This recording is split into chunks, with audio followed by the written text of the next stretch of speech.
Hi friends, welcome back to my channel. ನಾನು ನಿಮ್ಮ ಪ್ರೀತಿಯ ಪವಿತ್ರ ಲೋಚರ್. ಫ್ರೆಂಡ್ಸ್, ಮುದ್ದು ಸೊಸೆ ಸೀರಿಯಲ್ ಇವತ್ತಿನ ಸಂಚಿಕೆಯಲ್ಲಿ ಏನಾಗ್ತಿದೆ ಅಂತ ಹೇಳ್ಬಿಟ್ಟು ನೋಡ್ಕೊಬರೋಣ ಬನ್ನಿ. ಅದಕ್ಕಿಂತ ಮುಂಚೆ ಯಾರಾದರೂ ನನ್ನ ಚಾನಲ್ ಹೊಸದಾಗಿ ನೋಡ್ತಾ ಇದ್ದೀರಾ, ಸಬ್ಸ್ಕ್ರೈಬ್ ಮಾಡದೆ ನೋಡ್ತಾ ಇದ್ದೀರಾ, ದಯವಿಟ್ಟು ಚಾನಲ್ಗೆ ಸಬ್ಸ್ಕ್ರೈಬ್ ಮಾಡ್ಕೊಳ್ಳಿ ಅಂತ ಹೇಳ್ತಾ ಮುದ್ದು ಸೊಸೆ ಸೀರಿಯಲ್ ಇವತ್ತಿನ ಸಂಚಿಕೆ ಏನಾಗ್ತಿದೆ ಅಂತ ಹೇಳ್ಬಿಟ್ಟು ನೋಡ್ಕೊಬರೋಣ ಬನ್ನಿ. ಇಲ್ಲಿ ಶುರುವಿನಲ್ಲಿ ಭದ್ರ ಹಾಗೆಯೇ ಶಿವರಾಮೇಗೌಡರು ಇಬ್ಬರು ಕೂಡ ಇಲ್ಲಿ ಕುಸ್ತು ಬಿದ್ದಿರ್ತಾರೆ. ಹಾಗೆಯೇ ಇಬ್ಬರೂ ಅಳೋಕ್ಕೆ ಶುರು ಮಾಡ್ತಾ ಇರ್ತಾರೆ. ಹಾಗೆಯೇ ಇಲ್ಲಿ ಒಂದು ಕಡೆ ಭದ್ರಾಗೆ ಶಿವರಾಮೇಗೌಡರು ಕೂಡ ಇಲ್ಲಿ ಸಮಾಧಾನ ಮಾಡ್ತಾ ಇರ್ತಾರೆ. ಮಗ ಭದ್ರ ಸಮಾಧಾನ ಮಾಡ್ಕೊಳ್ಳ ಅಂದಿದ ತಕ್ಷಣವೇ ಇಲ್ಲಿ ಭದ್ರ ಇಲ್ಲಿ ಇನ್ನೂ ಜೋರಾಗಿ ಅಳೋಕ್ಕೆ ಶುರು ಮಾಡ್ತಾರೆ. ಹೆಂಗಯ್ಯಪ್ಪ ಅಪ್ಪಯ್ಯ ಸಮಾಧಾನ ಮಾಡ್ಕೊಳ್ಳಿ, ನಾನು ಅವಳು ಈ ರೀತಿ ಮೋಸ ಮಾಡೋಕ್ಕೆ ನನಗೆ ಹೆಂಗಾದರೂ ಮನಸ್ಸು ಬಂತು. ಸಾವಿರಾರು ಆಸೆ ಆಕಾಂಕ್ಷೆಗಳನ್ನ ಇಟ್ಕೊಂಡಿದ್ದೆ ನಾನು ಮಗು ಬಗ್ಗೆ. ಅಂಥದ್ರಲ್ಲಿ ಅವಳು ನನಗೆ ಯಾಕೆ ಇಂಥ ಮೋಸ ಮಾಡಿದ್ಲು. ನಾನು ನಮ್ಮ ಅವ್ವನ್ನೇ ಹುಟ್ಟು ಬರ್ತಾಳೆ ಅಂತ ಹೇಳ್ಬಿಟ್ಟು ಏನೆಲ್ಲ ಕನಸುಗಳನ್ನ ಕಟ್ಕೊಂಡಿದ್ದೆ, ಎಷ್ಟೆಲ್ಲ ಆಸೆಗಳನ್ನ ಮಡಿಕೊಂಡಿದ್ದೆ. ಅಂಥದ್ರಲ್ಲಿ ಇವಳು ನನಗೆ ಯಾಕೆ ಇಂಥ ಮೋಸ ಮಾಡಿದ್ಲು. ಅವಳು ನನಗಂತ ಮೋಸ ಮಾಡೋಕೆ ಅವಳಿಗೆ ಎಂಥ ಮನಸ್ಸಾದರೂ ಹೆಂಗೆ ಬಂತು. ಅಂಥ ಮೋಸನಾದರೂ ನಾನು ಅವಳಿಗೆ ಏನು ಮಾಡಿದ್ದೆ.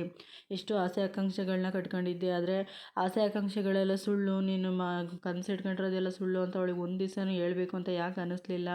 ಅಂಥದ್ದು ಏನು ಮಾಡಿದ್ದೆ ನಾನು ಅವಳಿಗೆ ಅಂತ ಹೇಳ್ಬಿಟ್ಟು ಇಲ್ಲಿ ಭದ್ರ ಜೋರಾಗಿ ಇಲ್ಲಿ ಅಳೋಕ್ಕೆ ಶುರು ಮಾಡ್ತಾನೆ.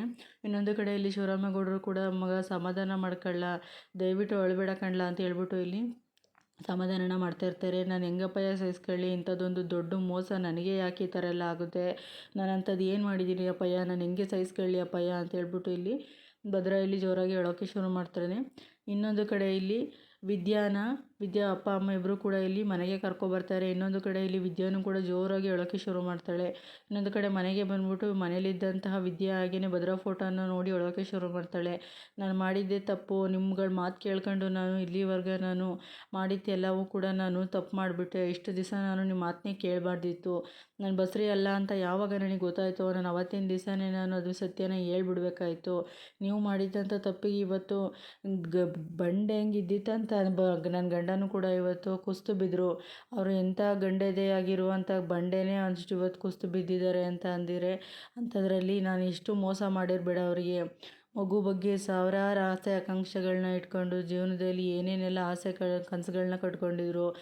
ಪ್ರತಿ ಕ್ಷಣದಲ್ಲೂ ಕೂಡ ಅವರು ನನ್ನ ಜೊತೆ ಮಾತಾಡ್ತಾ ಇದ್ದಿದ್ದ ಮಾತುಗಳನ್ನ ನೆನೆಸ್ಕೊಂಡ್ರೆ ನನಗೆ ಮನಸ್ಸಿಗೆ ಎಷ್ಟು ನೋವಾಯ್ತಿದೆ ಗೊತ್ತಾ. ಅವ್ವನೇ ಹುಟ್ಟು ಬರ್ತಾಳೆ, ಏನೆಲ್ಲ ಆಸೆ ಆಕಾಂಕ್ಷೆಗಳನ್ನ ಇಟ್ಕೊಂಡಿದ್ರು, ಏನೆಲ್ಲ ಕನಸುಗಳನ್ನ ಮಡಿಕೊಂಡಿದ್ರು, ಅಂಥವ್ರಿಗೆ ನಾನು ಮೋಸ ಮಾಡಿಬಿಟ್ಟೆ. ಅವರು ಹೆಂಗಿದ್ದಾರೋ ಏನೋ, ನಿಮ್ಮ ಮಾತುಗಳನ್ನೇ ನಾನು ಕೇಳಬಾರ್ದಿತ್ತು ಅಂತ ಹೇಳಿದಾಗ, ಅಲ್ಲ ಮಗಳೇ ನನ್ನ ಮಾತು ಕೇಳು, ನಾವು ಮಾಡಿದ್ದು ನಿನ್ನ ಜೀವನನ ಇದು ಮಾಡೋಕ್ಕೋಸ್ಕರ ನಾವು ಮಾಡಿದ್ವಿ ಅಂತ ಅಂದಾಗ, ಹೌದು ನೀವು ಮಾಡಿದ್ದು ಅವತ್ತು ನನಗೆ ಅವತ್ತಿನ ಮಟ್ಟಿಗೆ ಸರಿ ಇರ್ಬೋದು, ಆದರೆ ನಾನು ಅದನ್ನು ಬೆಳೆಸ್ಕೊಂಡು ಹೋಗ್ಬಾರ್ದಿತ್ತು. ನಾವು ಯಾವಾಗಲಾದ್ರೂ ಅದನ್ನು ಹೇಳ್ಬೋದಿತ್ತಲ್ವ. ಅದನ್ನು ಹೇಳಿದಿದ್ರೆ ಇಲ್ಲಿ ತನಕ ಸಮಸ್ಯೆ ಬರ್ತಾನೆ ಇರಲಿಲ್ಲ. ಅದನ್ನು ನಾವು ಮುಂದುವರ್ಸ್ಕೋಗಿದ್ದೆ ನಾವು ದೊಡ್ಡ ತಪ್ಪು ಮಾಡಿತ್ತು. ದೇವರಂತ ನನ್ನ ಗಂಡಂಗೆ ನಾನು ಮೋಸ ಮಾಡಿಬಿಟ್ಟೆ ಅಂತ ಹೇಳ್ಬಿಟ್ಟು ಇಲ್ಲಿ ವಿದ್ಯಾ ತುಂಬಾ ಪಶ್ಚಾತ್ತಾಪದಿಂದ ಹೇಳೋಕ್ಕೆ ಶುರು ಮಾಡ್ತಾ ಇರ್ತಾಳೆ. ಇನ್ನೊಂದು ಕಡೆ ಇಲ್ಲಿ ಭದ್ರ, ಅಪ್ಪಯ್ಯ ನಾನು ಏನೆಲ್ಲ ಮೋಸ ಮಾಡಿದ್ದೆ ಅಪ್ಪಯ್ಯ, ಅವಳಿಗೆ ನನಗೆ ಮೋಸ ಮಾಡಿದ್ದಾಳೆ ಅಂತ ಅಂದರೆ ನಾನು ಏನು ಮೋಸ ಮಾಡಿದ್ದೆ ಅವಳಿಗೆ ಅಂತ ಹೇಳ್ಬಿಟ್ಟು ನನಗೆ ಈ ಥರ ಸುಳ್ಳು ಹೇಳಿದ್ಲು ಅವಳು. ಅಲ್ಲ ಅಪ್ಪಯ್ಯ, ಅವಳು ಈ ಥರ ಮಾಡೋಕ್ಕೆ ಹೆಂಗಾದ್ರೂ ಮನಸ್ಸು ಬಂತು. ಇಲ್ಲ ಅಂತ ಅಂದಿದ್ರೆ ಅವಳಿಗೆ ಹೂ ಬೇಕು ಅಂತ ಹೇಳಿದ್ಲಲ್ವ, ಆಗ ನಾನು ನನ್ನ ಪ್ರಾಣನೂ ಲೆಕ್ಕಿಸ್ದೆ ನಾನು ಕಾಡಿಗೆ ಹೋಗಿ ಅವಳಿಗೆ ಹೂನ ತಂದುಕೊಟ್ಟೆ. ಅಂಥದ್ರಲ್ಲಿ ಅವಳು ಅವಾಗಾದರೂ ನಿನ್ನ ಮಗ ನನ್ನ ಹೊಟ್ಟೆಲಿಲ್ಲ ಅಂತ ಹೇಳ್ಬೋದಿತ್ತಲ್ವ. ಇಲ್ಲ ಅಂತ ಅಂದರೆ ಇಷ್ಟೆಲ್ಲನೂ ಏರ್ಪಡಿಸೋಕ್ಕಿಂತ ಮುಂಚೆನಾದರೂ ಹೇಳ್ಬೋದಿತ್ತಲ್ವ. ಪ್ರತಿದಿನ ನನ್ನ ಅಮ್ಮ ನನ್ನ ಹುಟ್ಟು ಬರ್ತಾಳೆ, ನಮ್ಮ ಅವ್ವನ್ನ ನೋಡ್ತೀನಿ, ನನ್ನ ಮಗಳು ಎಷ್ಟೊತ್ತಿಗೆ ಈಗ ಜಗತ್ತಿಗೆ ಬರ್ತಾಳೆ ಅಂತ ಹೇಳ್ಬಿಟ್ಟು ಕಾಯ್ತಿದ್ದೆ, ಪ್ರತಿ ಕ್ಷಣನೂ ಕಾಯ್ತಿದ್ದೆ. ಅಂಥದ್ರಲ್ಲಿ ಅವಳು ನನಗೆ ಮೋಸ ಮಾಡಿಬಿಟ್ಲಲ್ಲ ಅಂತ ಅಂತಾಳೆ. ಇನ್ನೊಂದು ಕಡೆ ಸಾವಿತ್ರಿ ಮೋಸನೇ ಮಾಡಬೇಕು ಅಂತ ಅವಳು ಇಷ್ಟು ದಿವಸ ಇಲ್ಲಿ ಇದ್ದಾಗ ಅವಳು ಮೋಸ ಮಾಡ್ದಂಗೆ ಇರ್ತಾಳೇನಪ್ಪ ಅಂತ ಹೇಳ್ಬಿಟ್ಟು ಸಾವಿತ್ರಿ ಹೇಳ್ತಾ ಇರ್ತಾಳೆ. ಆಗ ಇನ್ನೊಂದು ಕಡೆ ಇಲ್ಲಿ ಭದ್ರ ಕೂಡ ಕೂತಿದ್ದವನು ಎದ್ದು, ಅವಳು ಮೋಸಗಾತಿ, ಯಾವುದೇ ಕಾರಣಕ್ಕೂ ಅವಳನ್ನ ನಾನು ಯಾವತ್ತೂ ಕ್ಷಮಿಸಲ್ಲ, ಸಾವಿರ ಆಸೆ ಆಕಾಂಕ್ಷೆಗಳನ್ನ ಇಟ್ಕೊಂಡು ಮಗು ಬಗ್ಗೆ ಕನಸನ್ನ ಕಾಣ್ತಿದ್ದೆ. ಅಂಥದ್ರಲ್ಲಿ ಅವಳಿಂಥ ಆಸೆಗಳನ್ನೆಲ್ಲನೂ ನೀರಲ್ಲಿ ಇದು ಮಾಡಿ ಹೋದ್ಲು. ಅಂಥವಳಿಗೆ ನಾನು ಯಾವತ್ತೂ ಕ್ಷಮಿಸಲ್ಲ. ಅದು ಸರಿ, ಅವಳು ಯಾವಾಗಲೂ ಅಷ್ಟೇ ಮಗುನ ಮೊಬೈಲಲ್ಲಿ ತೋರಿಸಿ ಸ್ಕ್ಯಾನಿಂಗಲ್ಲಿ ಇದು ನಿನ್ನ ಮಗನೇ ಅಂತ ಹೇಳ್ಬಿಟ್ಟು ನನಗೆ ಮೋಸ ಮಾಡಿದ್ಲು. ನಾನು ಅದನ್ನು ನಮ್ಮ ಅವ್ವನೇ ಹುಟ್ಟು ಬರ್ತಾವಳೆ ಅಂತ ಹೇಳ್ಬಿಟ್ಟು ರೂಮಲ್ಲಿ ಆ ಫೋಟೋನ ಹಾಕ್ಕೊಂಡು ನೋಡ್ತಾ ಇದ್ದೆ, ಹೋಯ್ತಾ ಬರ್ತಾ ಫೋಟೋನೇ ನೋಡ್ತಾ ಇದ್ದೆ.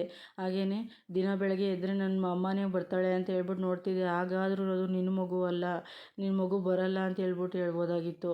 ಆದ್ರೇ ನನಗೆ ಇಂಥ ದೊಡ್ಡ ಮೋಸ ಮಾಡಿದ್ಲು, ಈ ಮೋಸನ ನಾನು ಹೆಂಗೆ ತಡ್ಕೊಳ್ಳಿ ಅಪ್ಪಯ್ಯ ಅಂತ ಹೇಳ್ಬಿಟ್ಟು ಇಲ್ಲಿ ಭದ್ರನೂ ಕೂಡ ಜೋರಾಗಿ ಹೇಳೋಕ್ಕೆ ಶುರು ಮಾಡ್ತಾ ಇರ್ತಾರೆ.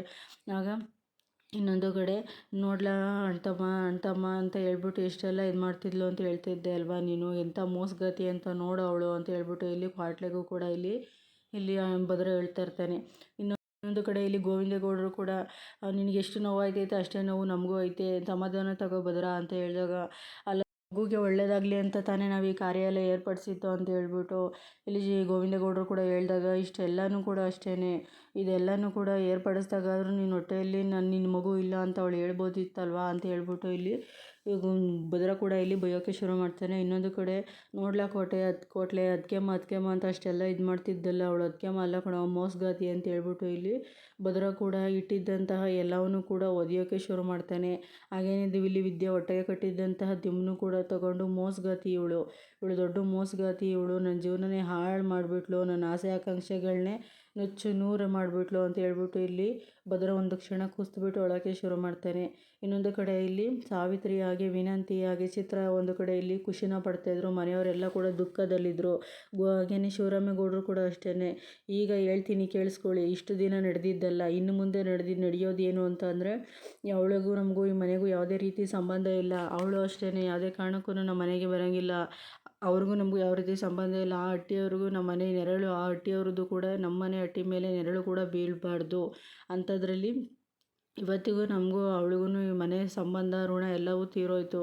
ನನ್ನ ಮಗನಿಗೆ ಮೋಸ ಮಾಡಿ ಇಷ್ಟು ನೋವು ಕೊಟ್ಟು ಹೋದವಳು ಮೋಸಗಾತಿ ಅವಳು, ಯಾವತ್ತೂ ಕೂಡ ಅವಳಿಗೆ ಈ ಮನೇಲಿ ಜಾಗ ಇಲ್ಲ ಅಂತ ಹೇಳಿದಾಗ, ಒಂದು ಕಡೆ ಇಲ್ಲಿ ಸಾವಿತ್ರಿ ಹಾಗೇನೆ ವಿನಂತಿ ಇಬ್ಬರು ಕೂಡ ಇಲ್ಲಿ ಖುಷಿಯಾಗಿ ಕೈನ ಹಿಡ್ಕೊಂಡು ಖುಷಿ ಪಡ್ತಾ ಇರ್ತಾರೆ. ಇನ್ನೊಂದು ಕಡೆ ಇದನ್ನು ಹೇಳಿದ ತಕ್ಷಣ ಇಲ್ಲಿ ಶಿವರಾಮೇಗೌಡರು ಹೇಳಿದ ತಕ್ಷಣ ಇಲ್ಲಿ ಈಶ್ವರಿ, ನನ್ನ ಮಗನಿಗೆ ನೀನು ಮನೇಲಿ ಜಾಗ ಇಲ್ದಂಗೆ ಮಾಡಿದೆ ಅಲ್ವಾ, ನನಗೆ ಅಡ್ಡ ಬಂದರೆ ಯಾವ ರೀತಿ ಆಗುತ್ತೆ ಅಂತ ನಿನಗಿನ್ನೂ ಗೊತ್ತಿಲ್ಲ ಕಣೆ, ನೋಡೆ ನಿನ್ನ ಮನೇಲೇ ನಿನಗೆ ಸ್ಥಾನಮಾನ ಇಲ್ದ ರೀತಿ ನಾನು ಮಾಡಿದ್ದೀನಿ, ನಾನು ಏನು ಅಂತ ಹೇಳ್ಬಿಟ್ಟು ನೀನು ತುಂಬಾ ಮುಂಚೆ ಅರ್ಥ ಮಾಡ್ಕೋಬೇಕಿತ್ತು, ಆದರೆ ನೀನು ಅರ್ಥ ಮಾಡ್ಕೊಳ್ಳಿಲ್ಲ ಅಂತ ಹೇಳ್ಬಿಟ್ಟು ಇಲ್ಲಿ ಈಶ್ವರಿ, ಇವಾಗ ನಿನಗೆ ತಕ್ಕ ಶಾಸ್ತ್ರಿ ಆಗಿದೆ ಅನ್ಕೋತೀನಿ ಅಂತ ಹೇಳ್ಬಿಟ್ಟು ಮನಸಲ್ಲೇ ಕೂಡ ಇಲ್ಲಿ ಮಾತಾಡ್ಕೋತಾ ಇರ್ತಾಳೆ. ಇನ್ನೊಂದು ಕಡೆ ಇಲ್ಲಿ ವಿದ್ಯಾವರ ಅಮ್ಮ, ನಾವು ನಿಮಗೆ ಮೋಸ ಮಾಡಬೇಕು ಅಂತ ಯಾವುದೇ ರೀತಿ ನಾವು ಮಾಡಿಲ್ಲ ಕಣಮ್ಮ, ಅವತ್ತು ನೀನು ಫೋನ್ ಮಾಡಿದ್ಯಾ ಅಂತ ಹೇಳಿದಾಗ ಇಲ್ಲಿ ಗಳಿಯಂದರು ಕೂಡ ಇಲ್ಲಿ ನಿನಗೆ ಮಚ್ಚು ತೊಗೊಂಡು ಹೊಡಿಯೋಕ್ಕೆ ಬಂದ್ರಲ್ಲ, ಆವತ್ತು ನಾವು ನಿನ್ನ ಪ್ರಾಣ ಉಳಿಸ್ಬೇಕಿತ್ತು, ಆದರೆ ನಾವು ಅದಕ್ಕೋಸ್ಕರ ಸುಳ್ಳನ್ನ ಹೇಳಿದ್ವಿ, ಅದು ಬಿಟ್ಟರೆ ನಿನಗೆ ಮೋಸ ಮಾಡಬೇಕು ಅಂತ ನಾವು ಹೇಳಲಿಲ್ಲ ಅಂದಾಗ, ಹೌದು ನೀವು ಅವತ್ತು ಮಾಡಿದ್ದು ಸರಿಯೇ ಇತ್ತು, ಆದರೆ ಇವತ್ತಿಗೆ ಅದು ತಪ್ಪಾಗಿದೆ ಅಲ್ವಾ ಅಂತ ಅಂದಾಗ ಇಲ್ಲಿ ವಿದ್ಯಾವರ ಅಪ್ಪ ಕೂಡ ಇಲ್ಲಿ, ಹೌದು ನನ್ನ ಮಗಳಿಗೆ ಪುಟ್ಟ ಮುದ್ದು ಸೊಸೆ ಅಂತ ಒಪ್ಕೊಂಡು ಮನೆ ಜವಾಬ್ದಾರಿನೆಲ್ಲ ಕೊಟ್ಟು ಇದು ಮಾಡಿದ್ರಲ್ಲ, ನಾವು ಆಗ್ಲಾದ್ರೂ ಸತ್ಯನೇ ಹೇಳ್ಬಿಡ್ಬೇಕಿತ್ತು, ನಾವು ಕೂಡ ಸತ್ಯ ಹೇಳ್ದಲ್ಲೇ ಮುಚ್ಚಿಟ್ಟು ಇವತ್ತು ನನ್ನ ಮಗಳ ಜೀವನಕ್ಕೆ ನಾವೇ ಈ ಥರ ಆದ್ವಿ ಅಂತ ಹೇಳ್ಬಿಟ್ಟು ನಮಗೆ ಮನಸ್ಸಿಗೆ ನೋವಾಗ್ತಾಯಿದೆ, ನಾವೇ ಈ ರೀತಿ ಅವಳ ಜೀವನನ ಹಾಳು ಮಾಡಿಬಿಟ್ವಿ, ನಾವು ಅವತ್ತೇ ಹೇಳಿದ್ದಿದ್ರೆ ಇಷ್ಟೆಲ್ಲ ಸಮಸ್ಯೆ ಆಗ್ತಿರ್ಲಿಲ್ವೇನೋ ಅಂತ ಹೇಳ್ಬಿಟ್ಟು ಇಲ್ಲಿ ವಿದ್ಯಾವರಪ್ಪ ಕೂಡ ಹೇಳ್ತಾನೆ. ಇನ್ನೊಂದು ಕಡೆ ಇಲ್ಲಿ ಗೋವಿಂದೇಗೌಡರು ಕೂಡ ಇಲ್ಲಿ ಮನೆಯಿಂದ ಹೊರಗಡೆ ಬಂದ್ಬಿಟ್ಟು ಇಲ್ಲಿ ಸುಭಾಷ್ಗೆ ಫೋನ್ನ ಮಾಡ್ತಾರೆ. ಆಗ ಇಲ್ಲಿ ಸುಭಾಷ್ ಹೇಳಪ್ಪ ಅಂದಾಗ, ನೋಡು ನನ್ನನ್ನು ಅಪ್ಪ ಅಂತ ಕರಿಬೇಡ, ಇದೇ ಲಾಸ್ಟು, ನೋಡಿ ಇಂಥ ಮನೆಯಲ್ಲಿ ಹುಟ್ಟೋಕ್ಕೆ ಯೋಗ್ಯತೆ ಇರಬೇಕು, ಆದರೆ ನಿನಗೆ ಯೋಗ್ಯತೆ ಉಳಿಸ್ಕೊಳಕ್ಕೆ ಬರಲಿಲ್ಲ, ಇನ್ನು ಮುಂದೆ ಯಾವುದೇ ಕಾರಣಕ್ಕೂ ಆಗಲಿ ನೀನು ಈ ಮನೆ ಹತ್ರ ಕಷ್ಟ ಅಂತ ಹೇಳ್ಕೊಂಡು ಬರೋಂಗಿಲ್ಲ, ಬಂದರೆ ನಾನೇ ಕತ್ತರಿಸಾಕ್ಬಿಡ್ತೀನಿ ನಿನ್ನ ಅಂತ ಹೇಳ್ತಾರೆ. ಬೀದಿಲಿ 4 ದಿವಸ ಓಡಾಡಿ ಹೊಟ್ಟೆ ಹಸಿವಿಂದ ನೀನು ಉಳ್ಕೊಳ್ಳೋಕೆ ಜಾಗ ಇಲ್ದಲೇ ಇದ್ದಾಗಲೇ ಮನೆ ಕೈ ಬೆಲೆ ಏನು ಅಂತ ಗೊತ್ತಾಗೋದು ಅಂತ ಹೇಳಿದಾಗ, ಇನ್ನೊಂದು ಕಡೆ ಇಲ್ಲಿ ಈಶ್ವರಿ ಬಂದು ಏನು ಈ ಥರ ಮಾತಾಡ್ತಿದ್ದೀರಾ, ಎಷ್ಟೇ ಆದರೂ ನಮ್ಮ ಮಗ ಅಲ್ವಾ, ನೀವು ಮಾತಾಡೋ ಮಾತಿಂದ ಏನಾದರೂ ಏನಾದ್ರು ಹೆಚ್ಚು ಕಮ್ಮಿ ಮಾಡಿಕೊಂಡ್ರೆ ಏನು ಮಾಡೋದು ಅಂತ ಹೇಳ್ಬಿಟ್ಟು ಈಶ್ವರಿ ಹೇಳ್ತಿರ್ತಾಳೆ. ಅವ್ನು ಏನೇ ಹೆಚ್ಚು ಕಮ್ಮಿ ಮಾಡಿಕೊಂಡು ಏನೇ ಆದರೂ ನನಗೇನು ತಲೆ ಕೆಡಿಸ್ಕೊಳ್ಳಲ್ಲ, ಅವ್ನು ಏನೇ ಆದರೂ ಕೂಡ ಅದಕ್ಕೆಲ್ಲ ಕಾರಣ ನೀನೇನೇ ತಿಳ್ಕೊಂಡಿರೋ ಅಂದಾಗ ಇಲ್ಲಿ ಈಶ್ವರಿ ಕೂಡ ಒಂದು ಕ್ಷಣ ಹಾಗೇನೆ ಶಾಕಾಗಿ ನೋಡ್ತಾ ನಿಂತಿರ್ತಾಳೆ.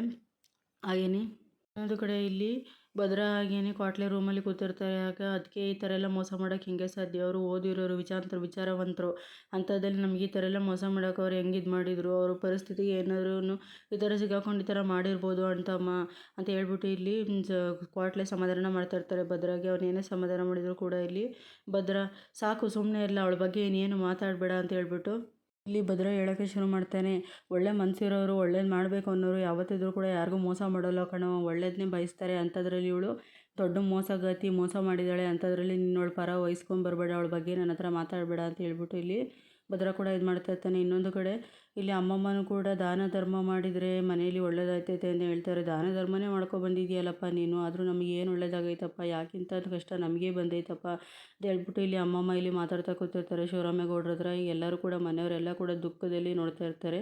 ಹಾಗೆಯೇ ಇಲ್ಲಿಗೆ ಇವತ್ತಿನ ಸಂಚಿಕೆ ಮುಕ್ತಾಯ ಆಗುತ್ತೆ. ಪ್ಲೀಸ್ ಯಾರಾದರೂ ನನ್ನ ಚಾನಲ್ನ ಸಬ್ಸ್ಕ್ರೈಬ್ ಮಾಡದೆ ನೋಡ್ತಾರೆ, ದಯವಿಟ್ಟು ಚಾನಲ್ಗೆ ಸಬ್ಸ್ಕ್ರೈಬ್ ಮಾಡ್ಕೊಳ್ಳಿ ಫ್ರೆಂಡ್ಸ್.